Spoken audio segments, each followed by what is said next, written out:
Take care.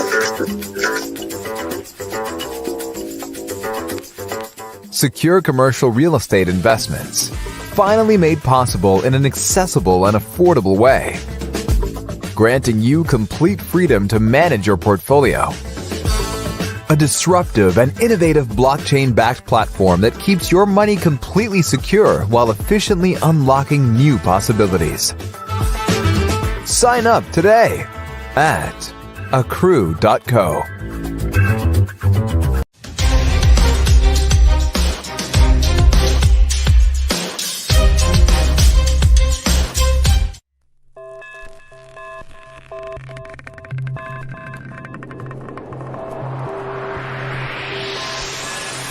Complicated?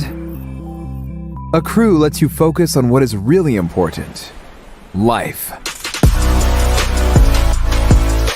Invest in premium commercial real estate for as low as $1,000 without hassle and worry. Accrue, making the exclusive inclusive. Our next session actually focuses on the bull case for tokenization, but also its overall importance within the sector.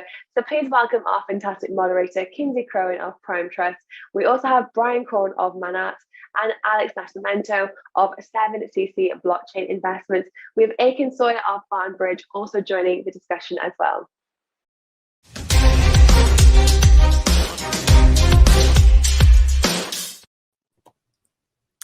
Okay, thank you so much.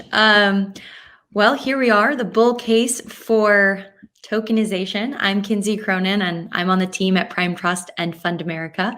We have an awesome panel here today: Korn, Akin Sawyerr, and Nascimento. I'm going to ask each member of the panel to please introduce yourself along with a brief introduction, and importantly, answering the question, tell us, how are you involved in tokenizing the world? Akin, you want to go first? Sure. So my name is Akin Sawyerr. I am part of the core team of a protocol called BarnBridge. We are a risk tokenization protocol. So we basically, within DeFi, allow you to tokenize all sorts of risks, ranging from interest rate risk, price risks, and just about any sort of risk within the system. We've built a platform that allows you to quantify that risk, transfer that risk, and ultimately price it. Awesome. Brian? Yeah, hi. Brian Korn, partner at Manatt Phelps. We're a law firm of about 500 lawyers, coast to coast. I'm the head of the fintech and the crypto practice, and I was formerly at Citigroup and Barclays and Paul Weiss and Sidley. We are seeing a ton of interest in taking functions that used to be offline and complicated and long dated, and using tokenization in order to shorten the time and cost and complexity. And you're seeing that with DeFi. You're seeing that with what we call securitization as a service, where real world assets are being sent out through Ethereum and other blockchains.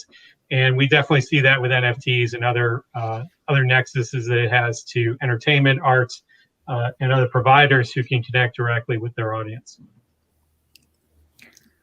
That's great, Brian. How about you, Alex? Hi, Kinsey. Great seeing you. My name is Nascimento. I've been in the security token space, I guess, when I met Kinsey back in 2000 and late 17, early 18. I teach security tokens and blockchain applications at UCLA. I ended up writing a book called The STO Revolution that you can find on Amazon, and the proceeds go back to UCLA. And I am a managing director of 7cc Blockchain Investments, where we focus on this asset class. Fantastic. So we've got some great experts here. And at Prime Trust and Fund America, we're providing a financial rail system for connecting fiat tokens and cryptocurrencies to exchanges, securities, including securities exchanges, merchants, and issuers of new security tokens, including under Reg A+, which was just mentioned in the last panel, and I think we're going to touch on a little bit. I'm also the host of a brand new podcast called In Crowd, which is about equity crowdfunding law, or regulations rather, not law. I'm not a lawyer. And you can find that at incrowd.fundamerica.com. But let's start with you, Brian, and with the whole panel. We did promise we were gonna mention something about Reg A Plus, and we heard from Hester Pierce earlier today. And she's been a commissioner for the SEC since 2018. The SEC responsible for making some of these regulations that are allowing tokenized securities and equity crowdfunding that can become tokenized.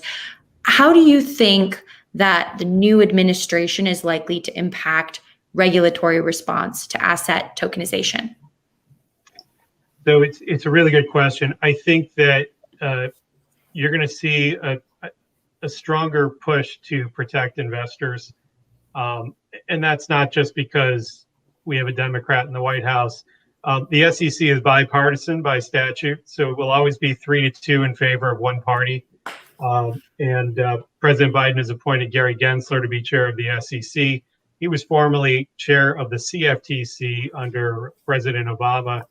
I think that what you saw in the last administration, just at the end, and the SEC, I don't think changes all that much, but there was an increase in the Reg A Tier 2 offering amounts, where you can now offer up to $75 million to both accredited and non-accredited investors under Tier 2, which allows you to bypass the state reviews. It had formerly been 50. And this amount refreshes every 12 months. So you're able to go back every 12 months and continue to make that same offer as long as you keep the offer open or if it's continuous offering. And so I think that is extraordinary for the token world for a couple of reasons.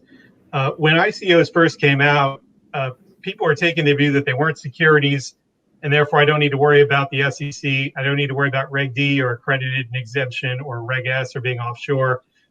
These are tokens. They have a use case just like arcade tokens, and I'm not going to do that. The SEC has really come down hard in cases like Kik and Telegram and Ripple. And I think that most prudent people are taking the view that it's very hard to find something that's going to fly in the use case category if the token is tied to a common enterprise.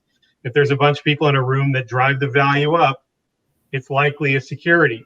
If it's something totally decentralized and totally unaffected by any kind of common enterprise like you had with Bitcoin, and Chair Jay Clayton said that Bitcoin is not a security in the last administration, then I think that's different and that's decentralized. What's great about Reg A is that under the SEC rules, and this is a complete fluke of the statute, it's a Section 3 security, which means it's an exempt transaction, not an exception to the registration. So somebody that sells this out to investors can resell it right away. And so if you have a device that can be sold to non-accredited investors and is freely tradable, unlike a lot of tokens that are sold to accredited investors and then have a 1-year hold period because they're Reg D and they have to sell under 144, that's groundbreaking. That moves the needle quite a bit. The downside of Reg A is there's a 3 to 5 month period where you have to respond to comments. You need audited financials, and you need to keep up public reports that are not as robust as public company reports, but still something to check and keep in mind. So a lot of pluses and minuses, but I think for this industry, more on the plus. A plus. Alex, did you have any thoughts on that?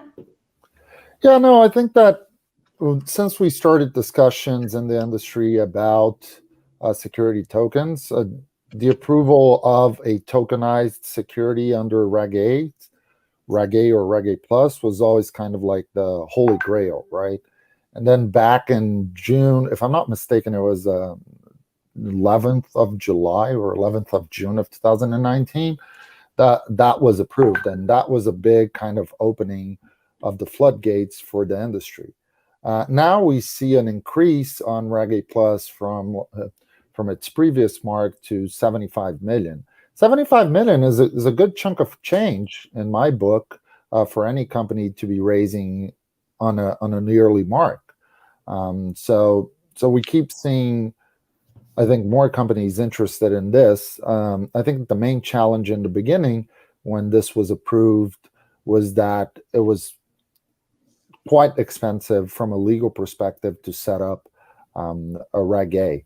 And I think that as time goes by, this is going to become more affordable. Yeah, we haven't seen too much activity in the secondary trading market yet. There's a lot working on that. But I think the tokenization aspect, it's basically going to replace the book entry shares model for these Reg A companies, right? So it creates more opportunity for secondary trading and will probably be more transformative there than in the initial raise. The initial raise right now, I think it actually complicates it a bit. The companies that are looking to apply a token to their Reg A plus raise, it's just another level of thinking. But luckily, I mean, you can add that token later. You don't have to issue it out as a token. You can issue it out later if you want to. Akin, is that a world that you're spending a lot of time in? Yeah, I mean, so I think to the first question you asked, I think as time goes on, I think the administration will be forced to take a fairly pragmatic view into the space. I think that there are many encumbrances in the traditional finance space that make it, vastly inferior to decentralized finance in certain ways. And you can already see a desire for capital to want to move into more efficient markets. And so, for example, you were talking about DeFi earlier. Our protocol launched as a DAO first. So we have no centralized entity. We have no real entity in the real world. We're purely a digital platform with a governance system that's decentralized. And we're seeing more and more projects adopt that as some sort of a protection against being labeled as a security, or at least being able to make a strong argument that these networks aren't issuing securities and they're sufficiently decentralized. And I think because of that, it's just one additional attribute that makes DeFi more superior on a number of vectors. And the traditional regulatory system will need to be a lot more, pragmatic in how they open up the markets. And I think it's going to be a tough balance because, regulators have to balance, providing, some assurances to users and the public, and, keeping a secure system. But at the same time, like, regulation is not there to stifle innovation. So I think it's going to be a challenge of, looking at how technology can be leveraged, one, to, push more fairness in the financial system and through decentralized platforms, while, thinking about new rules that still protect consumers, but do not stifle like the growth in the market. So, I think people will vote with their money, and as more money comes into decentralized systems, then the regulators will have to sort of modernize to fit that new world. Yeah, that leads really well into the next question, Akin. What do you see are the ways that tokenization is leading to capital efficiency compared with traditional finance? Yeah, so I mean, I think in the traditional world we live in today, it's an intermediate. It's mostly an intermediate system, right? So at least in the public markets, intermediaries kind of control and sit in the middle of transactions. And I think within that system, plus the regulation and compliance costs, there's a lot of cost in the system, right? And there's a lot of cost between someone who's on one side of a transaction and ultimately the person they want to transact with. And a lot of that intermediate system essentially can be replaced by these decentralized protocols that can be provably fair, that essentially take out the need to have all these compliance and costs, because you can audit the code, you can see how it behaves, and there's really no, you don't have this intermediate counterparty situation. You can just trade peer-to-peer with a protocol as the intermediator. And so I think that fundamentally is a big paradigm shift, because it effectively makes, anything you can do in traditional finance world, you can essentially program into a protocol, right? I mean, at least a lot of the core functions of determining how capital is allocated. And because of that, it's just, financially as a network or a marketplace, it's like moving a lot of the functions that sit within centralized authorities into the marketplace. and everyone now gets to play in that marketplace. That's basically transactions costs go down to the cost of or close to zero. So I think that's the big fundamental shift. So. What do you think is going to happen then for things like, gatekeepers that are put in place now in our current system? There's obviously a lot of middlemen, right? But oftentimes those individuals have to have a license, right? They have to take tests, they have to go through a process, and then they're responsible for operating in a certain manner. And if they don't, they lose their license. How does that translate into an automated system? Do you have thoughts on whether we're going to be missing something there as far as accountability? No, so I mean, I think both systems will still coexist for a long time together, right? I think the intermediaries will, capture value by integrating into these decentralized money markets and still providing the same services that their customers and users are used to. But I think the difference is individuals will also have the option of directly entering these markets themselves, right, without permission, and being able then to transact, right? So yes, there will be challenges in that. You'll probably have some users who get burned or don't really understand how to use these systems. But I think over time, the point is people will have options. And I think ultimately, as people learn and understand how to manage their own funds, custody their funds, know how to use these systems, you'll see a transition of users into these markets because they don't necessarily need the intermediary. And I think fundamentally, where you don't have intermediaries who are fiduciaries, then it sort of puts the regulatory system we have a little bit aback, because, I mean, if there's no intermediary to regulate, then what are you going to regulate, right? And maybe to some extent, regulation moves more into verifying that protocols are fair, right? Being able to audit these protocols in real time. Right. I think the regulators, to some extent, I think it actually solves a lot of problems for regulators themselves, because if the markets move into this decentralized world where you can actually see activities on chain, you can monitor them in real time, then it actually gives regulators a weapon they've never had before, which is a lot more transparency into the financial system at any given point in time. So I think it'll be interesting to see how the regulators shift, right, in this new world. But I think it has advantages to users and the regulatory system as well. Brian, do you have thoughts on that coming from the legal perspective? Yeah, no, it's really interesting, and Akin makes a lot of really good points. The world we used to live in was one of accountability, and where mistakes were reversible. And if you lose your password, you don't lose all of your money, and a variety of other types of safeguards that we have, which we count on with respect to a centralized marketplace. Decentralized is scary to a lot of regulators because the counterparties in many cases are unknown. We could be dealing with people in countries where we're not permitted to transact. There are a ton of examples of people who have lost their passkeys and not been able to recover any of their assets. And that's the kind of devastating outcome that unfortunately they don't want to deal with. The biggest driver of regulatory activity is customer complaints. And if you don't have a system where you have gatekeepers, if you had a system where anyone could be a lawyer or anyone could be a doctor, I don't think anyone would really want to do that or operate in that situation, especially the doctor. There's a lot of people who are great lawyers who don't have law degrees.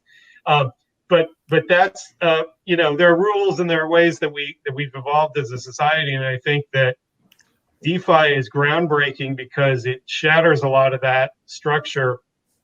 It allows direct participation in a way that's much easier, without intermediaries, without a lot of the complexity and cost and time delay that it takes. Take a securitization, for example. That's a long dated process. You probably need about 100 million of assets to sell through. And there are DeFi protocols out there like Centrifuge that are just, selling assets out in almost the same type of transaction, but one where people could just sign up and invest, and at the end of the day, they've invested. Now, some of the safeguards were good. We want KYC, we want AML, we don't want people hacking you or working, to steal your money. but at the same time, innovation is very hard to control, the good and the bad. And so I think that that's part of the process here. And we're really still in the early innings of this, even though the market is tremendously deep in terms of the number of participants. Yeah, no, I completely agree with Brian. I think we're far away from seeing regulators allow a fully decentralized environment. I think that there is room for that asset class, like there is room for any other kind of asset class. People invest in all sorts of things, and I think DeFi is only going to grow. But there's two parts there, right? As an investor, you want the ability to buy a security that you lose your private keys, and you call someone and you say, hey, I lost my private keys. Can you reissue my investment? Like, you want that. Like, which investor doesn't want that on the security, right? If you're buying a cryptocurrency, that's a different asset class. Then you're comfortable with that risk. On the other side, like Brian said, regulators have one single, and we've been speaking with regulators around the world to try to stitch together this kind of security token environment. There's two parts to it. Regulators are there to protect the small investor, right? And if they can't do that because it's on a decentralized ecosystem where they can't point out someone to be responsible, then why is the regulator there? And will the regulator allow that to happen? I don't think so. And then the second part of it is I feel that the crypto world believes on this near to come environment where we're going to trade securities cross-border seamlessly. If you look at history, that has not happened. Like, there's not a single overarching rule for securities across borders. Are we going to have that in the future? Hopefully, but I think we're still a few years from that. It'll be interesting if who knows, we may see the regulators really becoming tech companies themselves, or tech audit companies, blockchain analysis entities. I guess company is the wrong word, but that's what the regulators may end up being. They may end up being highly technical. What's interesting though, when we talk about losing a key and then losing the asset, I mean, if you own a security, let's say that a stock, then that's got to be associated with your name in our current system. You have to be AML KYC, you're a shareholder. So that should mean that if you lose your key, it doesn't matter, because under the blockchain system that is doing all the record keeping, even without an intermediary, your identity is going to be preserved, right? So just because you lose your key doesn't mean you're going to lose your asset the same way that you would if you lose a fungible asset like or even just a non-traceable NFT. But if you lose Bitcoin, it's not attached to you. If you have your name attached to the NFT that you own, even if you lose your key, you still own it. And that would be true of a stock if it was modeled after our current system, where you have to know who owns the share. So I wonder what that is going to look like in the future. It's crazy though, because there's people who, there's the business person who died and no one knew his laptop password, and he had $250 million of client accounts, crypto accounts on his system. You can lose access to something even if it's tied to you, and you aren't able to sell it or monetize it. And so, I think that if you're on a large network like Coinbase or Gemini, you don't need a key, right? You have a password, you lose your password, they have a two-factor authentication, and eventually you'll get it back. The MyEther wallet, the MetaMask, those kind of scare me because, I have a password that's in a desk somewhere in an office I haven't been in a year. And it's very difficult to grapple with that kind of reality. I think people are comfortable. The technology is great, and but there's also a lot of harsh realities that come with being decentralized. If you're too decentralized, then there's a lot of drawbacks. Yeah, I think those are different asset classes, right? Like, if I'm comfortable with the cybersecurity risks of owning Bitcoin, then I buy Bitcoin. If I want a security and the safetiness of calling the SEC because there was a fraudulent behavior behind that issuance, then that's a different asset class. I think, there are bananas and tomatoes and apples, and I think we should think about them differently.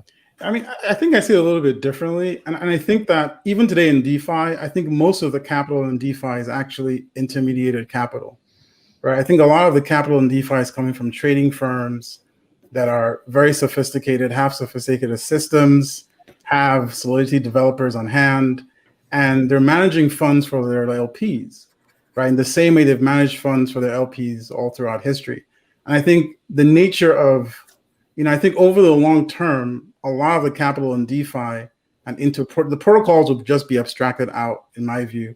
And you'll have basically, I think, capital shift within the current financial system from the heavily regulated sides of the market to the more private sides of the market where they have the expertise, right? Maybe the regulatory infrastructure shifts there to some extent, but you'll be able to basically have the option of, going to your financial advisor, they manage your keys, they manage security, and they manage all your interactions with these protocols, but have built their own infrastructure around it to cater to that client base, right? So, I mean, and it's the same way I think in the future, a lot of DeFi will be on Coinbase, for example, right? Coinbase will have access to these yields, will build products, right? Will filter through and provide some level of assurances around what kind of securities or what kind of assets, they provide to their users. And you'll have millions of users on those platforms. So, I still think that the nature of how people interact with the system might not really change that much, but the intermediaries who are fulfilling those functions that we see today in traditional systems could change remarkably. Yeah, I'm going to play devil's advocate for a second on it because, there's also the school of thought, not your keys, not your crypto. And personally, my Coinbase account was hacked a couple of years ago and all my Bitcoin was stolen from Coinbase. So if I'd had that Bitcoin elsewhere, I would, and with my own key, it would have been more protected. It was a SIM swap hack, where they hacked AT&T first and then got the 2FA authentication by hacking my cell phone first.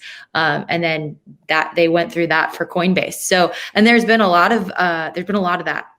So, it's an early system. I wouldn't say that I'm totally sold either way, although of course, Prime Trust is a custodian, so I'm not anti-custody by any means. I think you guys are right. I think we're going to see it come out in a lot of different ways. There's going to be options.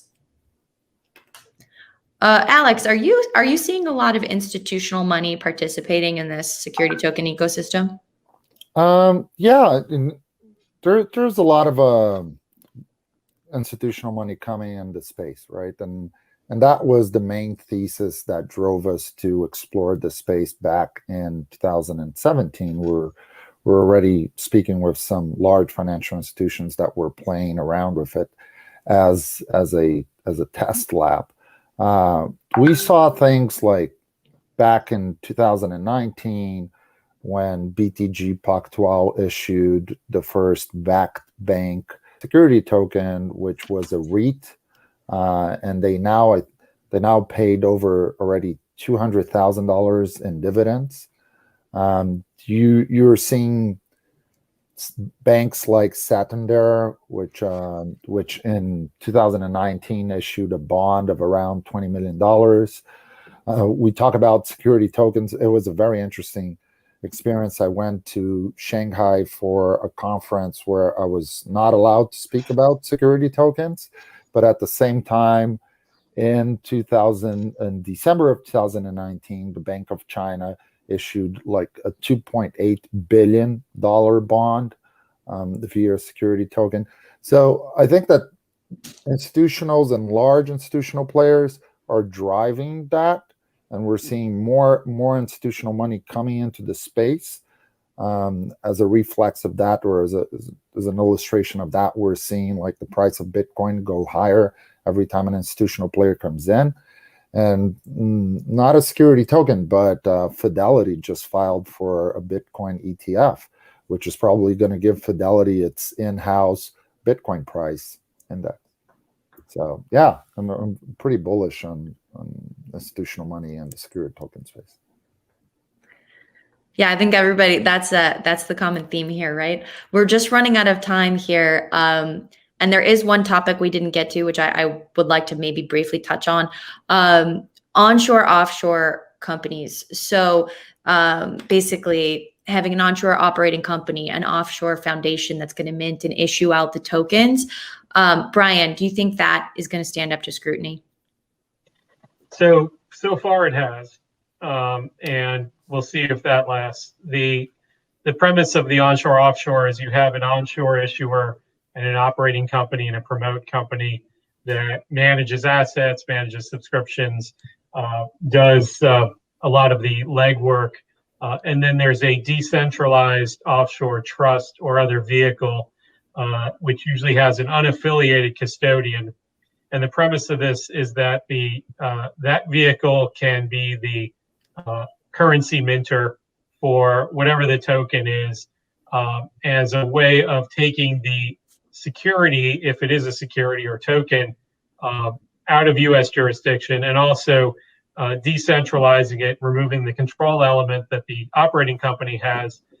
We're effectively treating it like an unaffiliated third party. And so if I told you that there's a trust that's related to another company and they're issuing tokens and sending them directly back to clients of this business, you would say, well, that's probably an affiliated transaction and that would be collapsed for tax and regulatory purposes. If I told you that there's a trust that is owned by different people, run by different people, and it issues tokens to a variety of different companies and issuers, then that starts to look more and more like something that would pass regulatory scrutiny. And so what we're dealing with now are white papers and protocols where people are getting very creative and trying to convince themselves that if they're in the Bahamas or Bermuda or Luxembourg, that somehow they can build something that's affiliated and yet decentralized and not regulated. And I think that's partially having your cake and eating it too. It is a security if it's based on a common enterprise, based on the efforts of others. And it's going to be very difficult to overcome that presumption if you have a trust that only issues to you. And so, stable coins, I think, are good examples. I don't think those are securities. I think that they start to earn interest because they're used in DeFi. So they start to look a little bit like bonds. But at the same time, if you have it where it's set up in a way that you have offshore entities that are minting coins, not for the purpose of one issuer, but multiple, then I think that that's something that would likely work.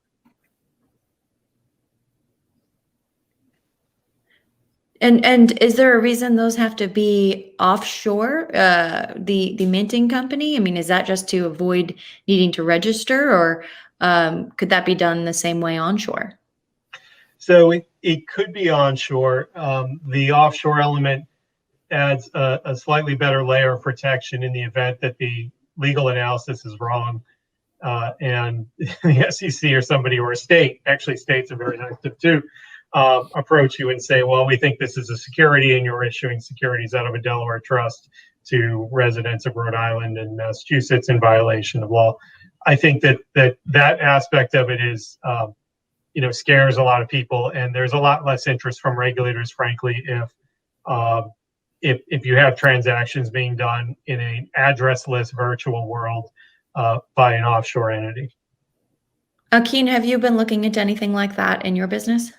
Yeah, the way we kind of look at it is, and even if you look within DeFi, like some of the large DeFi protocols today that have a large share of a TVL, a lot of them started out having foundations that held tokens in different structures at the beginning, but a good number of them have wound down all their structures in the real world and just migrated straight to DAOs, right? And I think some of that is because of, there's still real risks, right, in terms of how we regulators see these various aspects of different interrelated structures and how they come down on that. So that's still a big existential risk. But I also think there's a cost reason for that as well, which ultimately, DAOs and being able to go DAO first, which is what BarnBridge did, is ultimately a much more cost-effective structure. right? And I think over time, as you know, in the capitalist world, you know, capital looks for where it gets the best return on its investment. And I think you'll see more and more as DAOs begin to take shape, and we're seeing that already even in DeFi, where you know most of the new projects coming on are DAOs or have some plan to become a DAO. And I think some of that is because of all these regulatory risks, but also the cost of just operating to try to evade or design systems that are regulatory proof, and that costs money. And I think people will realize that, you know, there's a better way and a less, you know, a more secure and less cost and more cost effective way to do what they need to get done. And the cost, you think, is the bulk of that, you know, paying people like Brian, covering legal costs, or is there something else really that is adding to that cost? And I think it's something else. And I think it's ultimately, you know, the other virtues of having DAO structures, right? It's the fact that you have less intermediaries that are sort of getting in the way to some extent, and that provides some level of friction. But ultimately, you know, it gives power to the individual participant, who now has ultimate choice on if and how they want to participate, and everyone participates by the same set of rules, right? And I think that's a big novel innovation. I think that's powerful because in the regulated world, you know, it's whoever has the most money ultimately, right, that can hire all the experts, hire all the legal opinions, and can pay for that and design a structure that works. Like, that's who ultimately has access, right? So I think the whole point of decentralization oftentimes really is empowering individuals, giving them the ability to manage their funds, their access, you know, their power. And I think that ultimately is the reason why we're seeing more and more DAOs evolve, and then everything else is just icing on the cake. Thoughts on that, Alex? Yeah, you know, not to go back to the DeFi model, but just to stick to the security token and issuance of tokens. One of the reasons and projects we advised in the past tend to go to like the Cayman Islands of the world and the Singapores of the world, which is a bulk of our clientele have been doing, because it's cheaper. You know, you're trying to issue a security or an STO, and you're trying to do some primary raise. If it costs you a few $1 million to do it in the US, and you have the regulatory burden of doing it in the US, and you can do it offshore for a fraction of the price, and you know the challenges of raising primary capital are going to, that responsibility is going to be sitting on your lap, and you're going to have to, you know, hustle and find the money, then you just go for a cheaper, more friendly jurisdiction. I think it's just as simple as that. Well, it can be simple, not always simpler, though. I think Brian can probably speak to that. But unfortunately, this is our time. I want to thank everybody for listening, and thank you so much, Brian, Akin, and Alex, for participating on the panel today. Thank you. Thank you, Kinsey. Thank you very much.